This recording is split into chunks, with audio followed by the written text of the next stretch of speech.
नमस्कार दोस्तों, आज के इस वीडियो में बात करने वाले हैं JEE mains marks versus percentile versus college. 8 April के लिए आपका एग्ज़ाम हो चुका है और कॉन्ग्रेचुलेसन टू यू ऑल बेटा कि आपने अभी तक धैर्य बनाए रखा और साहस से आप लड़ते रहे, क्योंकि कंपटीशन में बैठना अपने आप में एक बात होती है। और अगर आप बैठे भले ही आपका कितना भी परसेंटाइल आए, देखो कंपटीशन में अगर आपका 40-50 परसेंटाइल भी आ रहा है ना, इसका मतलब कि आप एक अच्छे लेवल के स्टूडेंट हैं। मैं क्लियर बात बता रहा हूँ, क्योंकि बोर्ड में 90% लाना कोई हार्ड वर्क नहीं है, कोई बहुत ज़्यादा टेंशनाइज वाला काम नहीं रहता, क्योंकि उसमें पता है यार 5 साल का पिछला कोई सैम्पल वगैरह उठाओ एडो कार्ड का या फिर उस वाला का कुछ भी उठाओ, 80% क्वेश्चन वहीं से आते हैं। पढ़ा गया, वहाँ लिख दिया, आपको मिल गया। लेकिन यहाँ पे अब 4 नंबर पॉजिटिव है, 1 नंबर माइनस है, साला गलती से अगर गलत लग गया तो गया 1 नंबर। परसेंटाइल की बात होती है, यहाँ पे आपको टॉप परसेंटाइल में भी आना है। तो यहाँ पे अगर आपका ठीक ठाक आ रहा है स्कोर तो बहुत अच्छी चीज़ है। अगर आपका 80 आ रहा है, 90 आ रहा है या फिर 99 आ रहा है, 95 आ रहा है तो इट्स अ गुड, बहुत अच्छी चीज़ है। तो आपने ये बैटल सक्सेसफुली पार कर लिया है। और अगर आप इसके बाद जेई एडवांस का तैयारी करना चाहते हैं तो कर सकते हैं। और अगर आप जेई उसका तैयारी करना चाहते हैं, एनडीए का एग्ज़ाम होने वाला है अभी, तो अगर आप एनडीए का पेपर दे रहे हैं, उसका तैयारी कर रहे हैं तो कीजिए। सीवीटी का अगर तैयारी कर रहे हैं तो कीजिए, कोई दिक्कत वाली बात नहीं है। आई होप कि आप उसमें भी अच्छा परफॉर्म करके आएंगे, अपना बेस्ट दे के आएंगे। उसके बाद यार देखो, रिजल्ट हमारे हाथ में तो नहीं है, बट मेहनत हमारे हाथ में है। मेहनत कीजिए, ऊपर वाला सब देखता है, एक एक चीज़ का हिसाब रहता है उसके पास, तो टेंशन नहीं लेना बस।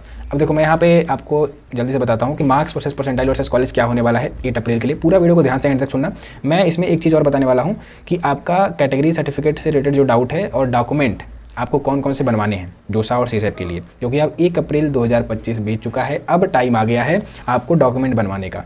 और अगर आप अब चूके या फिर एक भी डॉक्यूमेंट में मिस्टेक किया तो कॉलेज लेते टाइम बहुत बड़ी प्रॉब्लम में आप फंस जाओगे। इसकी वजह से मैंने एक सेपरेट वीडियो बना दिया है। देखो यहाँ पे ये सेपरेट वीडियो मैंने बता दिया है। और साथ ही साथ मैंने इस वीडियो में शो किया है अपना सर्टिफिकेट, जो कि है ओबीसी का, स्टेट वाला भी सेंट्रल वाला भी। और मैंने बहुत सारी इन्फॉर्मेशन इसमें दी है, हर एक सर्टिफिकेट के बारे में डिटेल में बात करा है, कहाँ से बनवाओगे, क्या फॉर्मेट रहेगा, हर एक चीज़ बताया है। आप जाके उसको देख लेना, आपका हर एक डाउट क्लियर हो जाएगा। बच्चों ने बहुत ज़्यादा प्यारा सपोर्ट दिया।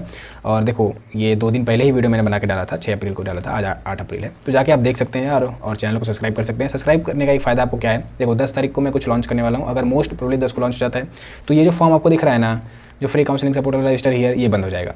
तो अगर आपने अभी तक रजिस्ट्रेशन नहीं किया, देखो कर चुके हो तो मत करना, अगर नहीं किया है तो जाके कर लेना। करने से आपको ये बेनिफिट रहेगा कि आप को फ्री काउंसलिंग सपोर्ट मिल सकता है, जोसा और सीसैप दोनों का। चॉइस फिलिंग सपोर्ट आपको फ्री मिलेगा, प्लस और भी गाइडेंस सपोर्ट आपको फ्री में मिलेगा। सब्सक्राइब करना है और ये टेलीग्राम यहाँ पे आपको लिंक दिख रहा हो, ज्वाइन कर लेना।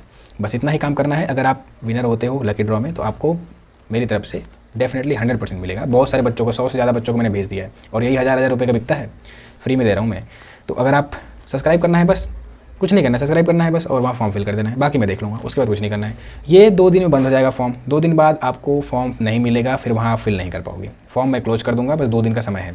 फटाफट जाओ, सब्सक्राइब करो और इस सेवा का आनंद लो। चलो, अब मैं यहाँ पे बात करता हूँ marks versus percentile versus college पे क्या आपको रहने वाला है 8 तारीख के लिए। तो अब यहाँ पे ध्यान से समझना, जितना नीचे आप जाओगे ना तो उतना थोड़ा वेरी बहुत ज़्यादा करते हैं। जैसे देखो 67 मार्क्स पे ही आपका लगभग 80 परसेंटाइल बन रहा होगा। 75 मार्क्स आया तो लगभग 85 बन जाएगा परसेंटाइल। और 90 परसेंटाइल लाने के लिए लगभग 95 चाहिए। 100 मार्क्स अगर आपका आया ना तो 91 ईजिली बन जाएगा। अच्छा, शिफ्ट की बात करूँ तो लगभग मुझे मॉडरेट ओवरऑल शिफ्ट लगी, बट कुछ बच्चों का बोलना ये है, और मैंने जहाँ तक क्वेश्चन देखा, ये देखा कि थोड़ा फिजिक्स में निविलिटी थी इस पेपर में। आज 8 अप्रैल के पेपर में थोड़ी सी निविलिटी थी, मतलब ऐसा नहीं था कि जो PYQ हैं और जो वही रटे रटाए क्वेश्चन आ रहे हैं, जो डायरेक्ट फॉर्मूला डालो आंसर निकल, थोड़ा ट्रिकी था क्वेश्चन। आपको अगर बनाना है तो थोड़े बहुत आपका न्यूमेरिकल माइंड जो है वो चलना चाहिए, तभी आपसे बनेगा। और केमिस्ट्री भी यार थोड़ी सी ट्रिकी तो आती है, अगर आपने ढंग से एनसीईआरटी नहीं कर रखा है तो नहीं बनेगा।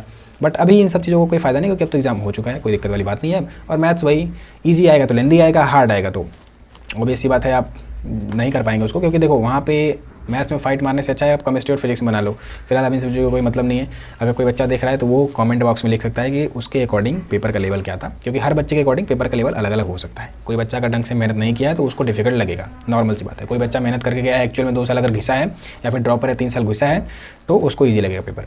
अब यहाँ पे आगे बात करें तो अभी मैं कॉलेज पे आऊँगा, ध्यान देना। 92 अगर आपका देखो बनाना है तो लगभग 110, 115 पे आपका 93 बन जाएगा, और 125 पे आपका 94 बन जाएगा, 135 लगभग 95, 99 यहाँ पे बन रहा होगा, लगभग 185 समझ लो इसको, 180 प्लस है तो आपको बन जाएगा इतना आराम से। 97 लगभग 155, 96 145। अब यहाँ ध्यान देना, बीइंग गलती मत करना। पहली बात, डॉक्यूमेंट में गलती नहीं होनी चाहिए। दूसरी बात, लैक ऑफ नॉलेज होता है बहुत सारे स्टूडेंट्स को, तो वो लैक ऑफ नॉलेज ना हो उसकी वजह से मैं बता रहा हूँ। बीइंग SC और ST कैटेगरी, अब देखो आपके पास क्या क्या ऑप्शन है। एससी कैटेगरी में अगर आपका 75 परसेंटाइल भी आ रहा है ना, तो ईजिली आपको एनआईटी और ट्रिपल आईटी मिल जाएगा। ये मैं अदर स्टेट कोटा के हिसाब से बात कर रहा हूँ। अगर मैं होम स्टेट कोटा लगा दूँ, नॉर्थ ईस्ट का हमीरपुर का कोटा लगा दूँ, एनआईटी सिलचर का जो कि नॉर्थ ईस्ट में ऑलरेडी काउंट हो गया, और हमीरपुर का कोटा लगा दूँ और जम्मू कश्मीर का कोटा लगा दूँ जो कि एनआईटी श्रीनगर है, तब तो आपका 5 लाख रैंक है, 4 लाख रैंक है, 4.5 लाख, इवन 5.5 लाख रैंक भी है, तब भी आपको कोर ब्रांच वहाँ पे इजीली मिल जाएगा। मैं टेक ब्रांच की नहीं बात कर रहा हूँ। टेक ब्रांच इन सेंस देखो है, सभी टेक ब्रांच में ही आता है, बट स्पेशली टेक बीटेक में बात कर रहा हूँ कि सीएससी आईटी और आप ईसी को भी काउंट कर सकते हैं। ईसी दोनों में आ जाता है, कोर में भी जा सकते हैं और टेक में भी जा सकते हैं। ईसी ऐसी ब्रांच है, एक ब्यूटी है ईसी ब्रांच की है। तो देखो ये सब चीज़ें हैं।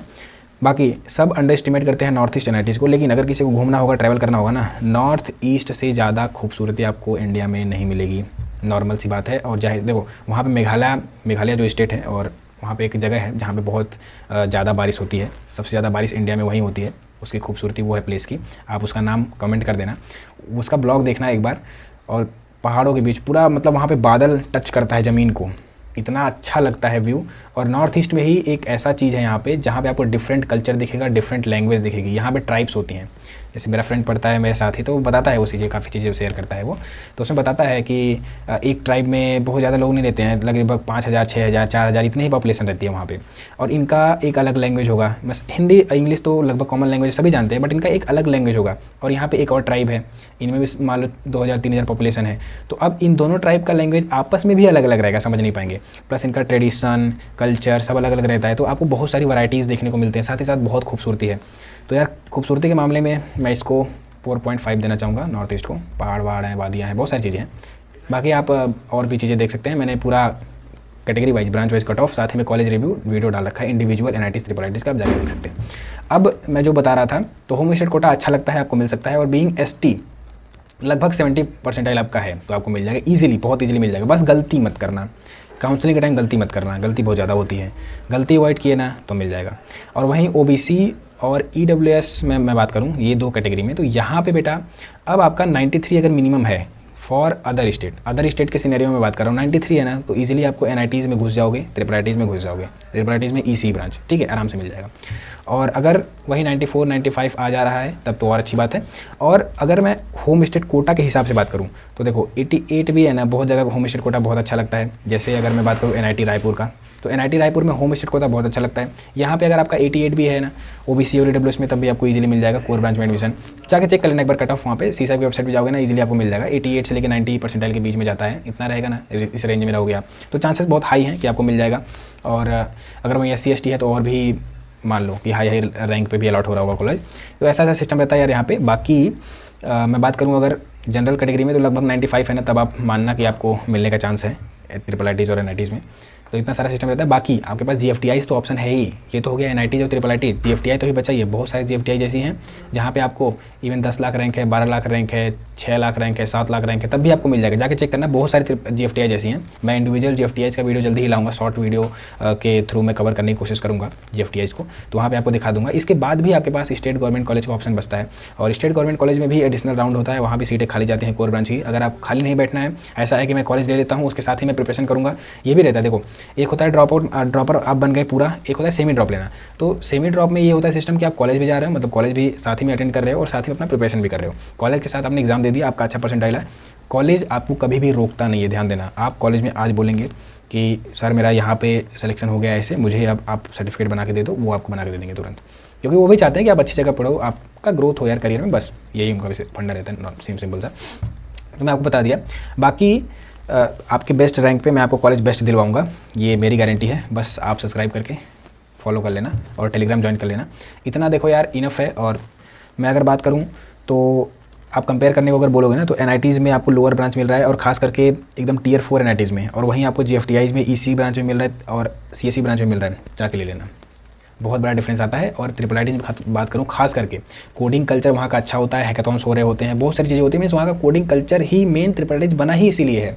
कोडिंग कल्चर वहाँ पे बहुत ज़्यादा रहता है, कोडिंग इन्वायरमेंट आपको मिलेगा, हर बच्चा कोडिंग कर रहा होगा, और वहाँ पे सक्सेस के चांस काफ़ी बढ़ जाते हैं, क्योंकि कंपटीशन एक फेस करने को मिलता है। प्लस ऊपर से फ़ी भी बहुत ज़्यादा लग गया है। अब फ़ी लग गया है तो अब आपके दिमाग में केवल एक ही चीज़ चल रहा हो कि मैं कुछ ऐसा करूँ 4 साल बाद मेरा फ़ी निकल जाए। आप ट्रिपल आईटी में अगर पढ़ रहे हो तो 15-16 लाख रुपये फ़ी दे रहे होगे, और वहाँ पर बात करूँ तो वहाँ पर फ़ी बैरियर भी नहीं होता है, पूरा फ़ी आपको देना पड़ेगा। और पूरा फ़ी देने के चक्कर में अब आपके माइंड पे एक प्रेशर बनेगा और साथ ही साथ काफ़ी ज़्यादा रिस्पॉन्सिबिलिटीज़ भी होती हैं। तो आराम से यार उस प्रेशर के चलते एक प्रेशर क्रिएट होता है जिसके चलते आप आराम से मेहनत कर जाओगे और कुछ कर जाओगे लाइफ में। तो ऐसा सिस्टम रहता है मेरे अकॉर्डिंग। एनआईटीज़ में लोअर ब्रांच टियर 4 के एनआईटीज़ में उससे बेटर है कि आप ट्रिपल आईटीज़ को प्रेफरेंस दें अगर आपके पास पैसा है। लोन बहुत ईजिली मिल जाता है। देखो एक सिस्टम और बताता हूँ लोन का। जैसे आप जाओगे ना, वैसे लोन का जो इंटरेस्ट है वो लगभग 10 से 11% है। एजुकेशन लोन बता रहा हूँ इस टाइम। अगर आपको एजुकेशन लोन चाहिए तो आपको बैंक को 10 से 11% इंटरेस्ट देना पड़ेगा। बट वो इंटरेस्ट कब लगता है पता है? लोन आपको चुकाना है, लेकिन 4 साल का बीटेक कंप्लीट हो गया प्लस 1 ईयर का और टाइम मिलता है आपके पास। उसके बाद फिर आपको ईएमआई बनेगा, फिर लोन चुकाना रहेगा। इतने में आपको नहीं चुकाना है। और हर एक बैंक का ऑनलाइन पोर्टल होता है, मीन्स आपको एक कॉमन पोर्टल होता है, वहाँ पे जाके आपको अप्लाई करना पड़ता है और बैंक सीधे कॉलेज में पैसा देगी, आपको पैसा नहीं देगी।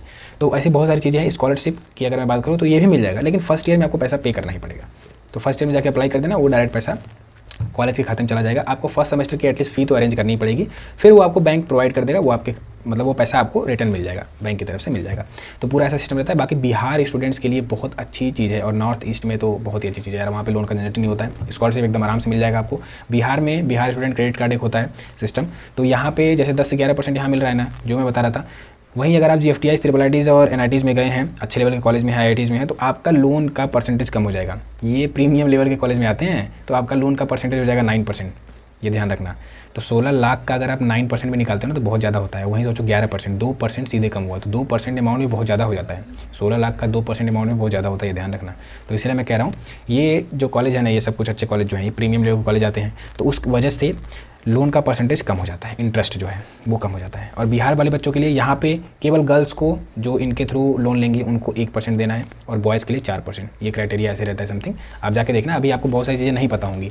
तो सब्सक्राइब कर लो, ऐसे इन्फॉर्मेटिव वीडियो और ग्राउंड रियलिटी में बताता हूँ, कुछ भी हवा में नहीं फेंकता हूँ, जो एक्चुअल में है। देखो बोलने को तो सब बहुत सारी चीज़ें बोल देंगे, बट हम पढ़ रहे हैं ना, हमें पता है कि यार ये चीज़ है, बट ऐसे लेने जाएंगे तो बहुत झंझट रहता है।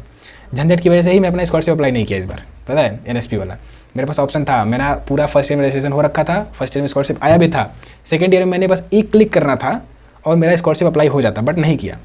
तो झंझट भी रहता है यार। कुछ मैं झंझट के बारे में बात करूँगा, स्कॉलरशिप पर डिटेल वीडियो लाऊंगा। लेकिन आप जब सपोर्ट करेंगे, थोड़ा मोटिवेट करेंगे, मुझे भी लाइक करेंगे, सब्सक्राइब करेंगे, कमेंट करेंगे, तो मैं भी चीज़ें आपके लिए लाऊंगा और अच्छी।